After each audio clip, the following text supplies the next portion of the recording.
estado hablando, bueno, habló de cosas degenerativas, pero vi hasta la rodilla. Vamos a hablar de lesiones traumáticas, hablamos de fracturas las más saltantes, ¿no? Las más frecuentes, las fracturas de la pierna, o sea, tibia, peroné, fracturas de tobillo, fracturas del calcáneo, del estralo, esguinces. Vamos avanzando según cómo estamos viendo nuestro tiempo. Esto es importante siempre porque creo que las lesiones del miembro inferior son más frecuentes que las del miembro superior. Ahora está muy de moda, todo el mundo corre, hace ejercicio, entonces siempre se lesionan y los van a llamar para cualquier cosa. Bien. Mejor que tengan una idea. Hablemos un poco de las fracturas de tibia y peroné.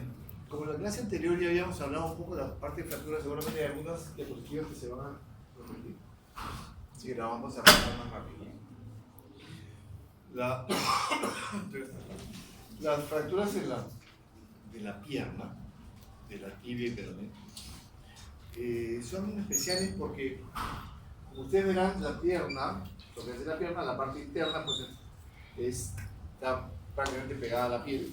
Hay una parte, la tercera parte de la circunferencia de la tibia está desprovista de músculo. Entonces es por eso que son mucho más frecuentes las fracturas expuestas, las lesiones, las complicaciones, y de hecho son las fracturas más frecuentes. Y ahora con tanta moto, peor todavía. Lo que más se fractura, generalmente, por accidente de tránsito, son las fracturas de pierna, tibia y peroné. Y una alta incidencia de complicaciones justamente por eso, porque hay una parte que no está cubierta por el músculo. Síntomas y signos de una fractura, como cualquier fractura, dolor, impotencia funcional. Ya se acuerdan de esa foto. Es muy. Habla por sí sola, ¿no? Dolor, equimosis, edema, crépito, deformidad, movilidad normal. Todo lo que puede presentar cualquier fractura, pues en la pierna, mucho más todavía. Diagnóstico es clínico. Como habíamos visto en la pasada, las fracturas pueden ser directas o indirectas. Pues hay que hacer una buena anamnesis y saber cómo fue la lesión, si fue directa o indirecta.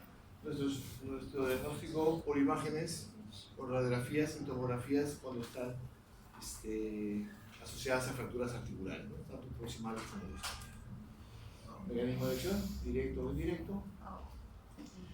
Pedir placas grandes, siempre procurar pedir unas radiografías que incluyan las dos articulaciones, la rodilla y el tobillo, para poder ver el alineamiento. Y si es posible poder tomar también del lado sano, pues sí, porque a veces, porque una radiografía completa así de rodilla a tobillo, porque una fractura de pierna lo más probable es que pongamos un clavo en lo medular. El tratamiento de elección de una fractura de tibia es el clavo. Entonces es importante para poder planificar nosotros qué tamaño va a ser nuestro clavo, de qué ancho, etc., poder tomar una buena placa. Y tomar el lado sano, no dice que también sea medio chueco. Como habla el doctor Cabrera de sus deformidades, genovaro. Entonces de repente tomamos solamente esa y le dejamos la pierna derechita y era chueco el condenado. Entonces hay que tener ¿no? Hay que tener pues, idea de la otra pierna también. La importancia de tomar siempre dos incidencias, AP y lateral, ¿saben? La clasificación, fracturas simples, las tipo A, en cuña, o sea, con un tercer fragmento de las tipo B, y las fracturas complejas tipo C. Eso ya se lo saben y ya dieron un examen de eso. Igual con los subgrupos. También ya habíamos hablado de la clasificación de Sherman de las partes blandas, o sea, tampoco lo vamos a tocar, pero acá sobre todo la tibia cobra muchísima importancia porque es donde más lesiones de partes blandas hay, sean expuestas o cerradas, pero hay muchísimas lesiones de partes blandas, y la lesión de partes blandas es la que nos va a decir el tiempo, el momento de cuándo operar, ¿no? Siempre notamos pacientes con ampollas, con fronteras o síndromes compartimentales. Igualmente las fracturas expuestas, ya no las vamos a mencionar, pero es súper importante eso. Ahora, no es tan sencillo como decir la fractura expuesta de primer grado, segundo grado, tercer grado, ¿no? Dice, no es el tamaño de la exposición lo que nos dice la gravedad de la fractura. ¿Okay? Pues puede haber una fractura puntiforme, pero con gran lesión de la parte muscular, como vemos en la de abajo. Dice, no es tan simple como eso de solamente basarnos en el tamaño de la lesión. O sea, hay que ver mucho la violencia del trauma y qué cosas se está lesionando. Entonces miren ahí, sin gran lesión muscular, la lesión puntiforme es mucho más sencilla, un trauma menor, y una gran lesión muscular que nos indica que es una lesión mucho más seria. ¿Por qué es importante? Lo conversábamos también la vez pasada. ¿Por qué es importante las partes blandas para nosotros? Porque con las partes blandas no vamos a... Las partes blandas le dan la vascularidad al hueso. Entonces, si tenemos un buen hueso, una buena vascularidad, nos va a dar una curación mejor, ¿no? De hecho, las 2/3 partes de la circulación están dadas por las partes blandas. Las 2/3 partes de la circulación del hueso. Entonces, importante, por eso nos preocupamos tanto de tener unas buenas partes. Nos van a facilitar la curación ósea, ¿no? Para los dos hay. Aumentan la resistencia a las infecciones y nos van a facilitar la recuperación de la función. O sea, si tenemos unas buenas partes blandas, también vamos a tener una buena función. Un buen músculo va a nutrir a nuestro hueso. ¿Qué son las partes blandas? Porque hablamos mucho de partes blandas, pero ¿qué son? Todo lo que rodea el hueso, exactamente. Piel, tejido celular, fascia, músculo, periósteo, tendones, vasos. Pero también hablamos de partes nobles, que están metidas en este grupo también. Pero son aquellas cuya falta de cobertura va a suponer una pérdida de función. O sea, de estas partes blandas, hay unas que son más importantes, ¿okay? Que vienen a ser los nervios, los vasos, los tendones, el cartílago. Si el cartílago no lo cubrimos, se muere. Estamos jugando. Se fregó esa articulación. ¿Okay? Lo mismo con los tendones. Un tendón que se queda expuesto, se muere.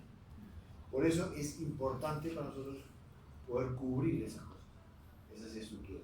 Por eso son las partes nobles, ¿no? Hacemos una pequeña diferenciación de la parte general de partes blandas y por eso las partes nobles, las que nos importan más. El tratamiento de las fracturas de la tibia, igual como fracturas en general, tratamiento conservador y tratamiento quirúrgico. ¿Qué hacemos ya con eso? Es una fractura segmentaria, ¿no? Una fractura compleja. ¿Qué hacemos? ¿Operamos o no operamos? Ojo, que no operar no significa no tratar. No operar es ponerle un aparato yeso, pero en forma adecuada, hacer un seguimiento y va bien. Un tratamiento ortopédico es un tipo de tratamiento.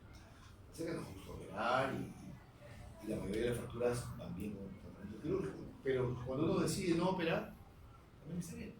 Es una opción. Da buenos resultados. Pero el problema del manejo conservador es que tenemos que hacer mucho seguimiento. O sea, si yo decido a alguien no operarlo y le pongo un yeso, voy a tener que seguirlo, tomarle radiografías a la semana, oye, a ver, vienes a la semana para ver si se desplazó tu fractura o no, si se movió o no se movió. Porque se dan muchos casos, no sé, con muchas sorpresas, que le dice al paciente, oye, te pongo tu yeso y vienes en un mes. Viene al mes y la fractura está totalmente angulada. Entonces, ahí sonamos, porque ya la fractura está casi en proceso de consolidación, entonces hay que operar. En cambio, si nosotros seguimos las fracturas, les pedimos una radiografía semanal por lo menos, vamos a poder hacer las correcciones que sean necesarias. Entonces, ¿a quienes no operamos? Generalmente en niños, fracturas que no están desplazadas, fracturas que al reducirlas quedan estables, o algún paciente que no tenga, que tenga alguna contraindicación para la cirugía. Indicaciones absolutas de cirugía. Eso sí puede ser preguntas. Indicaciones absolutas de cirugía en la fractura de tibia. Fracturas asociadas a fracturas articulares. De todas maneras, porque necesitan una estabilidad absoluta. Fracturas expuestas. Pacientes con pérdida ósea importante, o sea que haya pérdida de hueso. Lesiones asociadas a lesiones neurovasculares, las fracturas expuestas en general. La rodilla flotante, ¿saben lo que es una rodilla flotante? Porque es una articulación flotante. Okay. Es un término que usamos cuando se fractura un hueso, o dos huesos adyacentes a una articulación. En este caso, una rodilla flotante es porque hay una fractura en el fémur y hay una fractura en la tibia. ¿Okay? Un codo flotante es porque hay una fractura en el antebrazo y una fractura en el húmero. ¿Okay? Y así sucede. Hay hombro flotante, que es una fractura de la clavícula. Entonces, a eso le llamamos una articulación flotante. Y sí es una indicación absoluta porque es súper inestable pues, tener los dos huesos rotos, ¿no? Entonces, esa sí es una indicación absoluta de cirugía. Y también hay indicaciones relativas, fracturas inestables, pacientes con algunas fracturas segmentarias, con peroné intacto. ¿Por qué creen que esto es una indicación relativa? ¿Qué se les ocurre? El peroné intacto, si se fractura la tibia y no se fractura el peroné nos está sirviendo un poco de férula, como férula también. Entonces nos da algo de estabilidad. Pero también nos puede obstaculizar una producción adecuada. Uno quiere reducir, pero como el peroné está intacto, nos impide, ¿no? Entonces muchas veces o lo rompemos, o bueno, nada, va a tratamiento quirúrgico, ¿no? Pero sí podría ser una causa de cirugía. Ok, entonces el tratamiento quirúrgico, como es en general, hay estabilidad relativa y estabilidad absoluta. Estabilidad relativa con clavos, que es el tratamiento de elección, en las fracturas diaficiarias puras, o los fijadores externos, que como vimos son tratamientos temporales, y la técnica de estabilidad absoluta con placas y tornillos. Okay, miren, esa es una fractura diaficiaria, y entonces un poco hacia la parte distal, esa fractura oblicua larga, puede ser esteroidea parecida. Entonces, ¿qué le pondría acá?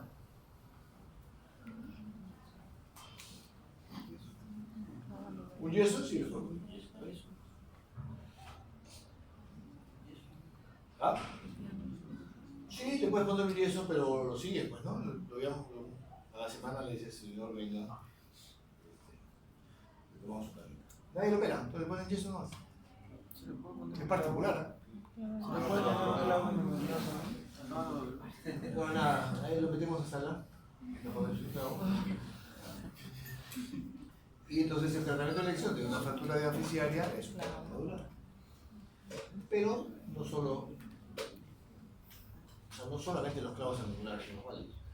La ventaja de un clavo medular es que el paciente, a través de incisiones muy pequeñas, muy chiquitas, podemos meter un clavo y el paciente está moviendo, al día siguiente puede empezar a caminar y al día siguiente.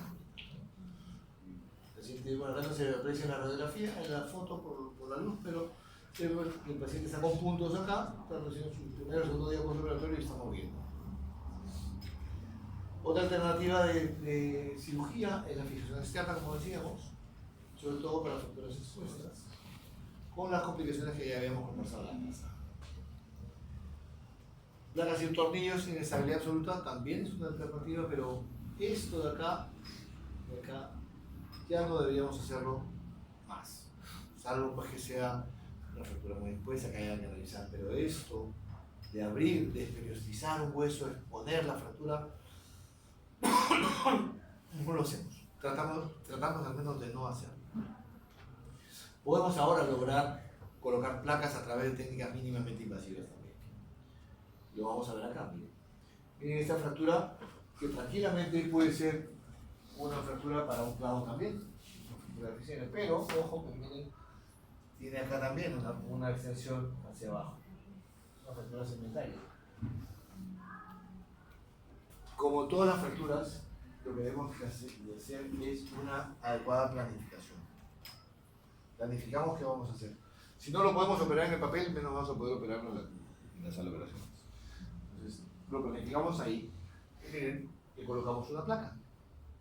Pues una placa y no hemos tenido que abrir todo el hueso de esta acá.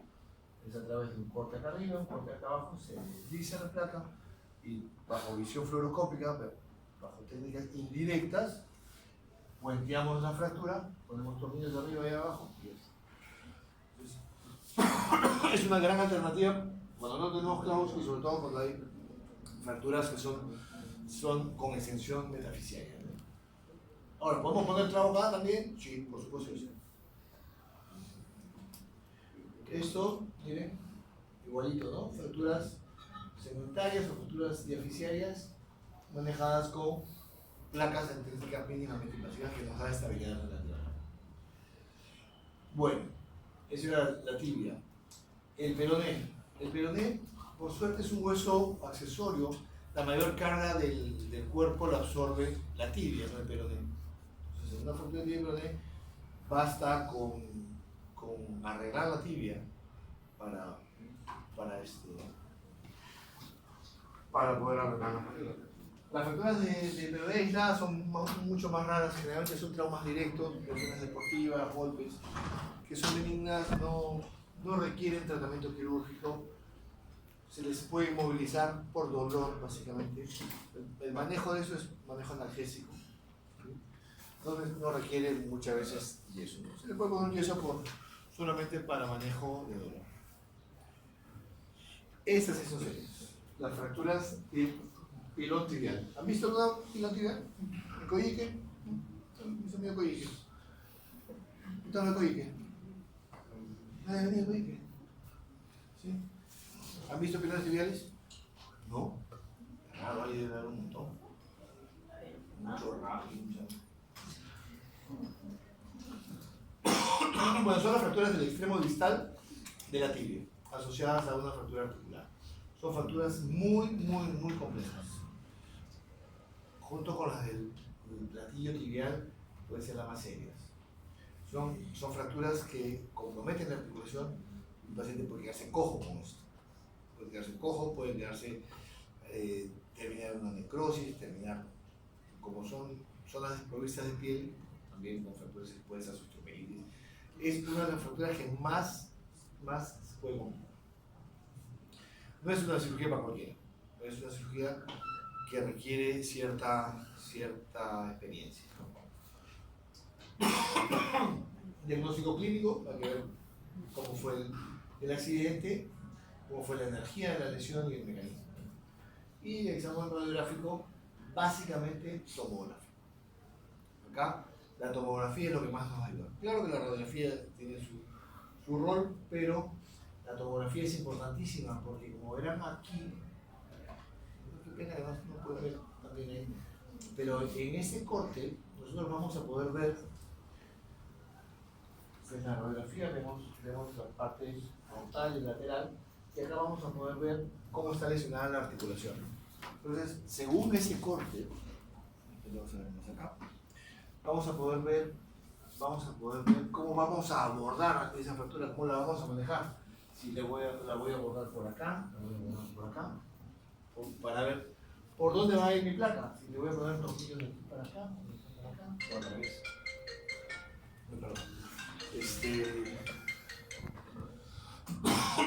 Entonces es súper importante en el diagnóstico la tomografía. La tomografía es súper importante para que nos diga por dónde vamos a hacer nuestros abordajes y cómo vamos a planificar nuestra revisión.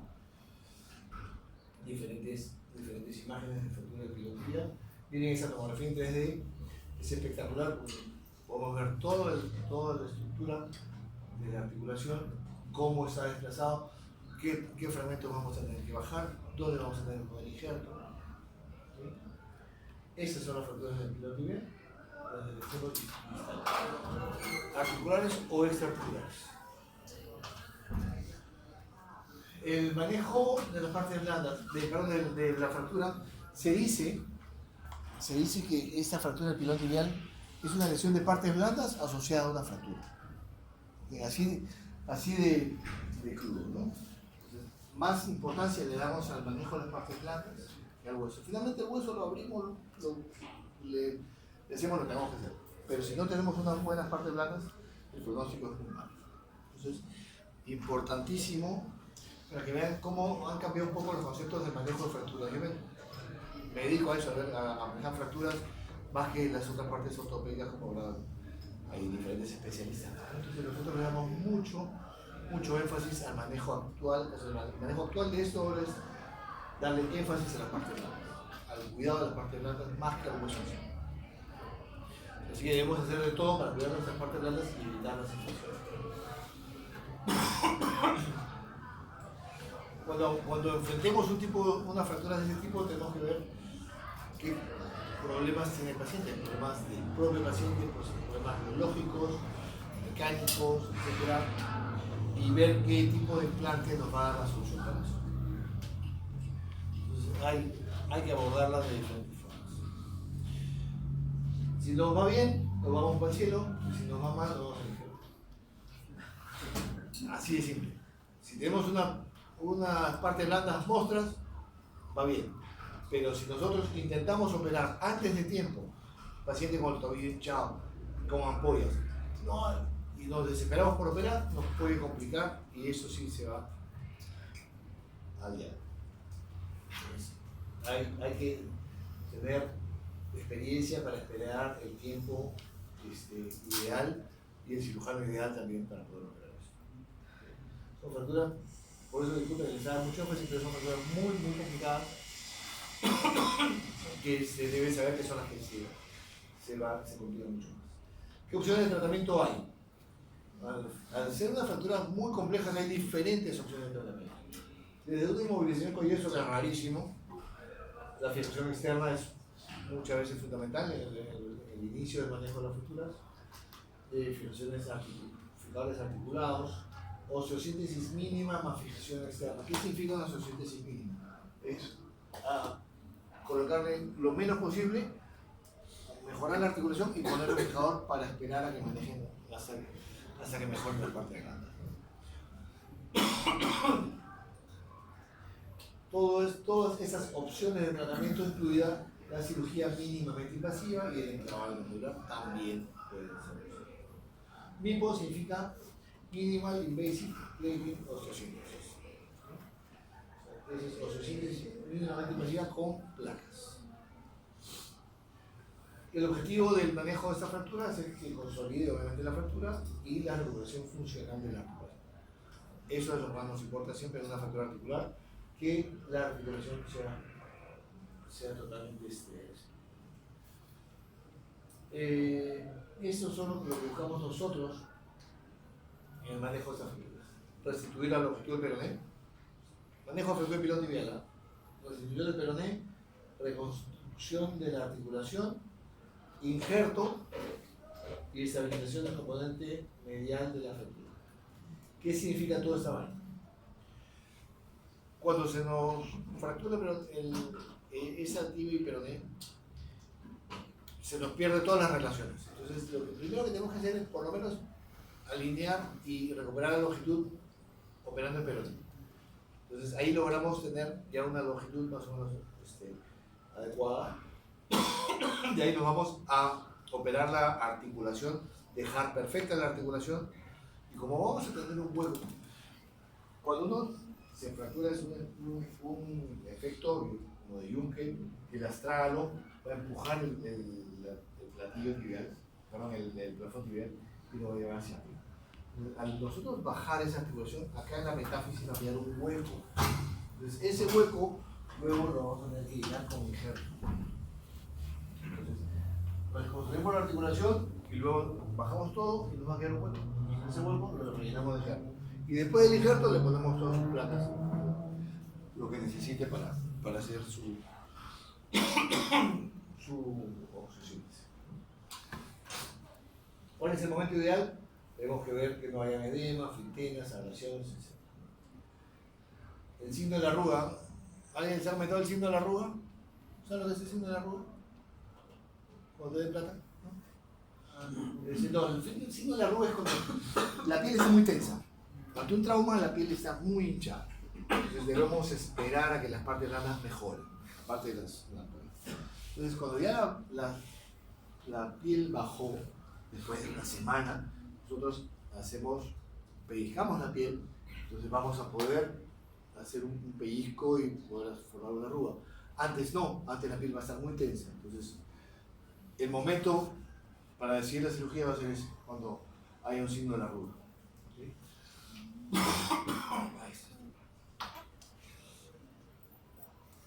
la aparición de frictenas y ampollas, obviamente, pues es una señal de complicaciones, ¿no? Las frictenas pueden ser serosas y pueden ser hemorrágicas.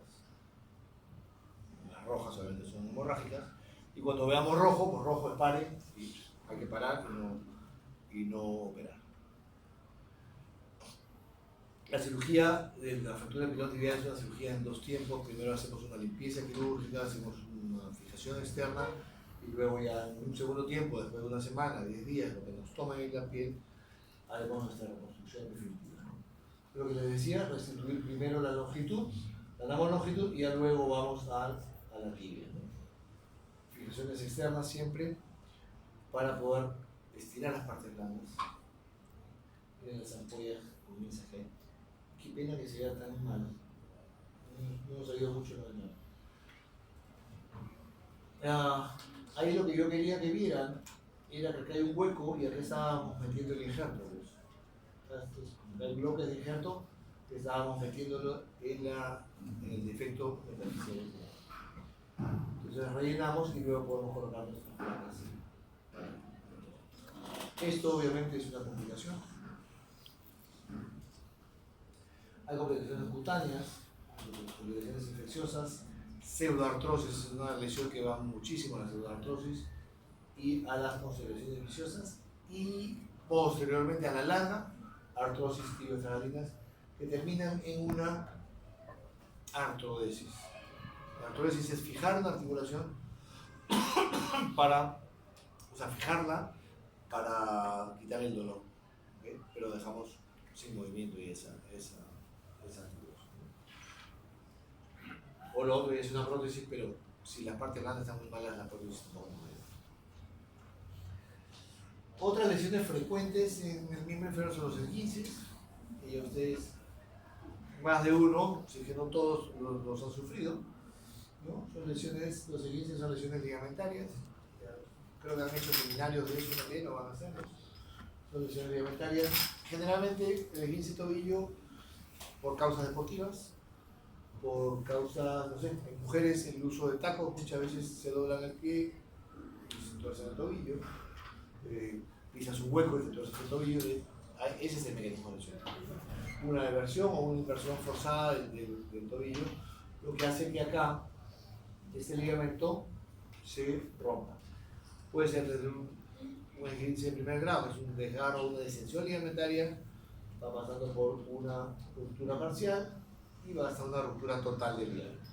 Felizmente el tobillo tiene muchísimas estructuras ligamentarias, lo cual hace que un esguince, para que un tobillo sea muy inestable, que tiene que haber sido un esguince muy severo. El manejo, desde los vendajes funcionales, los aparatos de yeso y ahora pues están muy de moda los ortésicos, ¿no? Las botas Walker, que alivian muchísimo, son muy caras, pero nos da una posibilidad de tratamiento y que el paciente pueda rehabilitarse en movimiento, ¿no? Esa es la intención. Como cualquier esguince, como cualquier lesión, hielo, manejo inicial, hielo, reposo, pierna en alto, antiinflamatorios.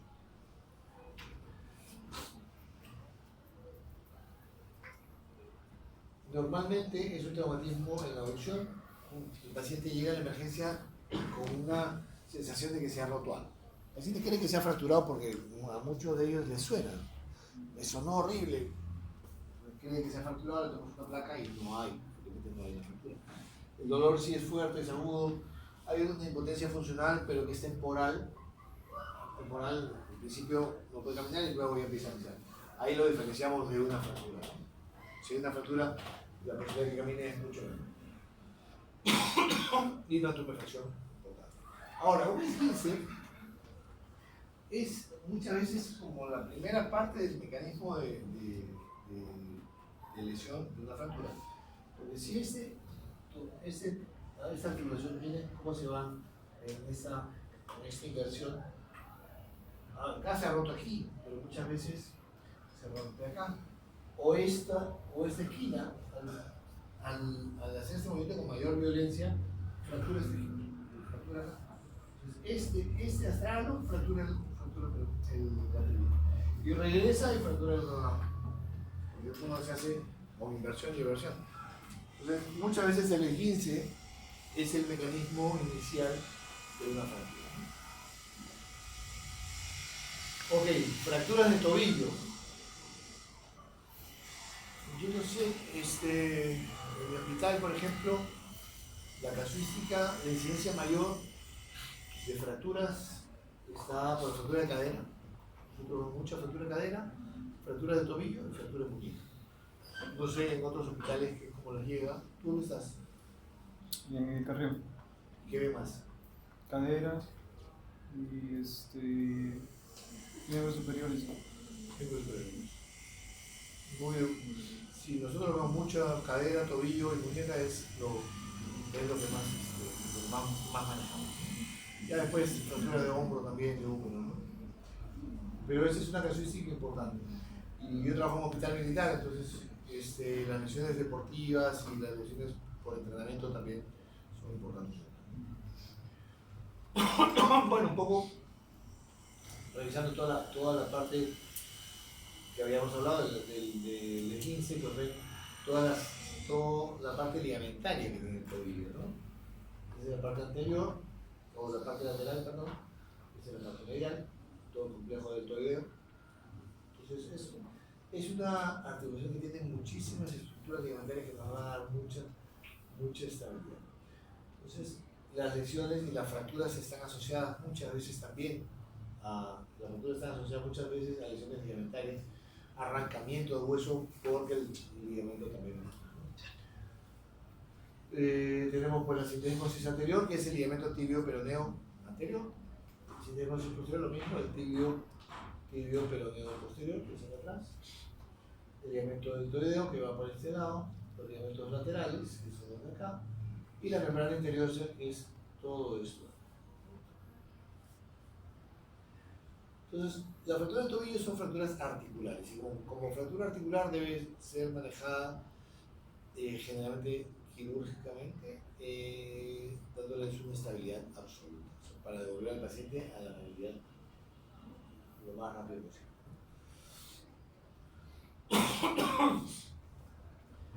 Vamos a tener lesiones en cualquiera de estas estructuras, el malleolo interno, el malleolo externo, el malleolo posterior o el tubérculo anterior también, ¿no? O tercer malleolo también le llamamos. Los mecanismos de lesión que pueden ser directos o indirectos, y los indirectos generalmente son rotacionales, transnacionales o fuerzas axiales. Mucho tiene que ver cómo queda la posición del pie en la lesión y cómo fue dirigida la fuerza. La clasificación que todos manejamos, hay diferentes clasificaciones, pero la que usamos es la clasificación A, que son las tipo A son las infrasintesmales, las tipo B, las fracturas a nivel de la sintesmosis, y las tipo C, que son por arriba. Eso es importante, esas lesiones de tipo C, me voy a detener un segundo acá, porque las de tipo C, si yo tomo una radiografía del tobillo, probablemente no encuentre nada. O sea, nada óseo, voy a ver, uy, claro. Pero hay que examinar al paciente y tocarle, de todo el recorrido, pero porque probablemente hay un dolor arriba y encontramos una lesión acá, más arriba. Entonces, una radiografía simple del tobillo, no vamos a ver una fractura. De repente la fractura está más arriba y es una fractura tipo C. El paciente le dice, no hay fractura, ¿me está engañando? No, sí hay fractura. Le tomas una completa y vas a ver una fractura más arriba. Entonces es importante, por eso me tuve, porque es importante que examinen todo el peroneo. Así como también, vamos a ver luego un ratito más, también es importante que examinen el quinto metatarsiano. Porque uno se tuerce el tobillo, y tocas el tobillo, no le duele, acá no hay nada. Lo mandas a su casa y tiene una fractura del quinto metatarsiano. Porque el mecanismo de lesión es el mismo, es muy parecido. Ok, el examen clínico importante, examen radiológico, en nuestras tres incidencias, AP lateral y rotación interna de 20 grados. Esperar el momento adecuado de la cirugía. Igual siempre las partes blandas hay que esperar a que mejoren. Y haremos una adecuada planificación, elegir los implantes según el tipo de lesión que tengamos, ¿no? Los implantes van desde los tornillos para el malleolo interno, como estos de acá, son tornillos esponjosos que van al malleolo interno. Va una plaquita también en el lado interno. O en el lado externo generalmente van estas placas tercio de caña asociadas a un tornillo con presión interferencial. Ahora, ya en estos tiempos modernos, las diferentes casas comerciales nos venden implantes anatómicos que son muy lindos, muy espectaculares, pero carísimos. Entonces, estas placas convencionales, que son mucho más baratas, podemos seguir usándolas y moldearlas. Manejo fracturas del tobillo, más ejemplos, fracturas tipo C. Tendón de Aquiles, yo creo que hasta acá no vamos allá, porque hasta que se duermen todos. El tendón de Aquiles es una lesión súper frecuente, lesión generalmente deportiva, pacientes de tercera o cuarta década de la vida, ¿no? Pacientes que hacen deporte ocasional, paciente que va a hacer su fulbito y no calentó, se metió en la cancha, empezó a jugar y siente que alguien le mete un piedrón o lo ha pateado por atrás y cuando voltea no hay nadie, ¿no? Entonces, la primera reacción del tipo es voltear a pegarle a alguien y no hay nadie, se lo rompió solo. El paciente siente como que le hubieran tirado una piedra. Generalmente es un mecanismo indirecto. La ruptura típica es a 3 centímetros por encima de la sección del calcáneo. ¿Y por qué es importante eso? ¿Por qué ahí? Porque pegado al hueso hay sangre. Entonces está bien pegado. El tendón pegado al músculo tiene sangre. Pero acá en esta parte es donde menos sangre tiene. Entonces, por eso es que ahí es donde se rompe más. Es un tema también de irrigación y de vascularidad, y para que vean que las partes blandas son súper importantes. Entonces, se lesiona generalmente ahí, en la parte donde está bien vascularizado. Puede estar asociado a enfermedades inflamatorias, enfermedades autoinmunes, enfermedades infecciosas, manejo de pacientes que usan muchos antibióticos, por ejemplo, las quinolonas están asociadas mucho a la lesión de parte blanda. Debilitan el tendón, las fibras colágenas se van también envejeciendo un poco. Si ustedes hacen una historia de un paciente que se ha roto el tendón de Aquiles, por ahí van a encontrar que el paciente está tomando de forma crónica o por tiempo prolongado algún tipo de corticoides o antibióticos, generalmente quinolonas. Entonces sí hay una asociación. Ahora, diagnóstico. No necesitan resonancia ni ecografía ni nada. Es clínico. Simplemente, a ver, ponte puntas. Entonces, eso es más claro. Ahora que la gente quiere que le hagas una ecografía, resonancia y todo lo que sí. Y se puede pedir, puedes hacer una ecografía. ¿Sí? Pero el examen clínico es súper importante. Imposibilidad de parar los puntapiés. El paciente lo echas en la camilla boca abajo con los pies colgando por fuera de la camilla. Se va a ver ese signo como un hachazo, como una deformidad ahí, que es un efecto palpable. El test de Thompson, que es que nosotros activamos los músculos gemelos, y si el paciente mueve es porque está todo detenido. Si no mueve el pie es porque está interrumpida todo el aparato de flexión. ¿Sí? Entonces, es importante. El test de Thompson es un test básico para diagnóstico de tendón de Aquiles.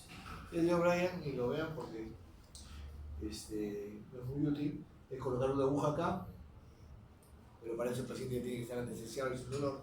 Es lo mismo, le activamos la circulación, si la aguja se mueve, es porque no hay ningún daño, y si la aguja no se mueve es porque está. Pero lo más importante, como les digo, es paciente que no puede pararse en puntos. Las radiografías poco útiles, las ecografías, ahora con mejores equipos y con mejores transductores se ven muy bien las lesiones, pero siempre va a ser algo subjetivo, es algo que mira el que hace el examen. En cambio, la resonancia sí es mucho más evidente, es más costosa, no vale la pena, la verdad. No vale la pena hacer una resonancia para una ruptura percutativa. Sí la podemos usar cuando hay re-rupturas. Entonces ahí cuando ya hay alguna duda, no, se ha vuelto a romper, entonces sí le hacemos una resonancia de pero si no, no vale la pena. El tratamiento, ahora los tratamientos han mejorado también.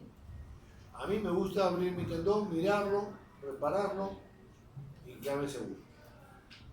Ahora hay técnicas mínimamente invasivas también, así como en los huesos, que pongo clavos por arriba y por abajo, lo mismo también hay para el tendón de Aquiles, a través de incisiones muy pequeñitas, se pasan unas suturas y se jalan por fuera. Yo personalmente prefiero ver mi tendón, pero bueno, hay gente que se dedica a eso, hay cirujanos de este segmento, el pie y tobillo, que están haciendo ese tipo de técnicas. Todavía estamos digamos, en unos años de ver qué tanto funciona o no. Igual siempre puede ser estudios. Entonces nada, pero el tratamiento es quirúrgico. Tendón de Aquiles se tiene que operar, sí o sí. No se opera salvo que el paciente sea muy viejo. Y esto. Porque ahora, es que antes a los pacientes de 50 años ya decían que era viejo y lo condenaban. No, nada, ¿no? Cuando se rompía un ligamento cruzado, decían, se opera si tiene, si tiene menos de 40 años. Eso era antes. Ahora no, la gente de 60 y 70 hace deporte. Entonces tampoco los podemos condenar a dejarlos tan viejitos. Igual, o sea, todo eso hay que evaluar pues, paciente por paciente, ¿no? El quirúrgico a todos. Ahora, la técnica dependerá de la técnica que domine cada cirujano.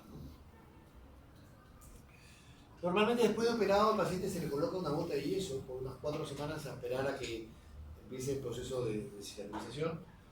Y a las 4 semanas se le retira y que empiece movimientos pasivos sensor, ¿no? La carga recién al tercer mes. O sea, un paciente con tendón de Aquiles está frito 3 meses. Le para 3 meses más o menos. Así que saben, estiren bien, calienten bien, para evitar lesiones. El astrágalo es un hueso bien feo. Bien feo me refiero a que tiene una anatomía, una geometría muy particular y una circulación súper compleja. Entonces es un hueso que va mucho a la complicación, va mucho a la necrosis. Sobre todo por su situación anatómica, ¿no? Que está en medio entre el calcáneo y la tibia. Es un hueso que también pues, se complica mucho, va a la necrosis, va a la artrosis, por su tipo por su ubicación y el tipo de anatomía. Antes le llamaban la fractura del aviador, porque antes los aviones de esa época pues, eran a pedal, ¿no? Eso es un término pues, antiquísimo. Obviamente ahora ya nadie, si se cae se muere, nadie se fractura. Entonces, son fracturas, generalmente las fracturas son a nivel del cuello, del astrágalo, aquí, ¿no? Y el tratamiento, si está desplazada, es un tratamiento quirúrgico. Muchas veces con 2 tornillos canulados podemos solucionar, sea de adelante hacia atrás o de atrás hacia adelante. Entonces, manejo de fracturas del astrágalo. Pero lo principal que deben saber es que va mucho a la necrosis vascular y a la artrosis posterior. El calcáneo, lo mismo, es decir, le llaman la fractura del paracaidista o del Don Juan, que se cae de la escalera, del balcón. Entonces, el dolor típico es que el paciente tampoco puede ponerse en pie porque está parado y le duelen los talones porque está fracturado. El diagnóstico es clínico por antecedente traumático, dolor, impotencia para poder estar parado, equimosis, van a ver acá el psicótico, de hecho. También hay fracturas que pueden comprometer la articulación o no, entonces eso también nos dirá un poco la severidad del cuadro y la urgencia, ¿no? Si son fracturas articulares, pues deben ser operadas todas. Hay diferentes tipos de tratamiento, hay de tornillos también, percutáneos, y súper importante, así como el pilón tibial, como el platillo tibial, en el calcáneo también es importantísima la tomografía. La tomografía es ideal, o es el examen de un diagnóstico más importante para poder elegir qué tipo de tratamiento vamos a hacer. Mire, fractura no desplazada, fractura a 2 fragmentos, a 3 fragmentos, entonces con la tomografía vamos a poder ver cómo es nuestra fractura y cómo vamos a intentar armarla, súper complicada. Esas son un poco las zonas del calcáneo, la parte medial, aquí adelante la parte anteromedial, la parte posterolateral, la pared posterolateral, o sea, lo que está agarrándose al costado, y la anterolateral. Un poco las partes de las tratamiento, si no está desplazado, yeso. Si está desplazado, cirugía. Diferentes tipos de placas de implantes, posibilidades, muchísimas posibilidades. Esta diapositiva, esta foto siempre la pongo, me gusta porque esto de acá es una placa, ¿de qué creen? Es una placa de muñeca, ¿no? Una placa que usamos para fracturas de muñeca. Entonces, la intención de esto es decirles, aprovechar, es decirles que no es, que la placa no es el tema es el cirujano, es el médico el que va a escoger qué tipo de implante, qué tipo de solución quiere darle a su paciente. Esa es una placa de sostén que nos va perfectamente con una plaquita diseñada para muñecas, sí, pero también me sirve para eso. ¿Okay? O sea, no es que si no tengo la placa anatómica perfecta del calcáneo que cuesta 10.000 soles, no lo hago. Hay alternativas. Son otras placas, estas son las que le digo que cuestan como 10.000 soles. Son súper caras, pero súper anatómicas, ¿no? Son placas maleables que podemos ponerlas, porque también es un hueso que tiene una geometría y anatomía bien buena. Diferentes placas. Ahora estamos haciendo también cirugía mínimamente invasiva en el calcáneo. Con 2 huecos muy chiquitos colocamos esta placa. A veces es un poco exquisito, ¿no? Pero sí, se hace. La fractura de los metatarsianos también es importante, generalmente esto de los huesos largos. Y la que les decía yo ahora es esta fractura de la base del quinto. Es por arrancamiento de qué? Los tendones peroneos que pasan detrás del peroné se insertan en la base del quinto. Entonces, cuando uno se tuerce el tobillo, ese tendón peroneo también jala y tracciona y puede producir esa abulsión. La abulsión puede ser grande o pequeña. Entonces, muchas veces pasa desapercibido. Cuando examinan un tobillo no les cuesta nada. Toquen el quinto la base del quinto metatarsiano también. El manejo de esto puede ser quirúrgico. Si está desplazado, va a un tornillo, generalmente es intramedular, para fijar la fractura. Si no está desplazado, una botella es suficiente. Y los otros metatarsianos podemos mejorarlos o arreglarlos con clavijas intramedulares. Entonces, nada, no se trata de operar todo. Tratemos de encontrar siempre un balance entre la cirugía y el manejo funcional. Bueno, hemos corrido un poco porque tenemos poco tiempo. Creo que todo está claro, ¿no? Como estaba al fondo.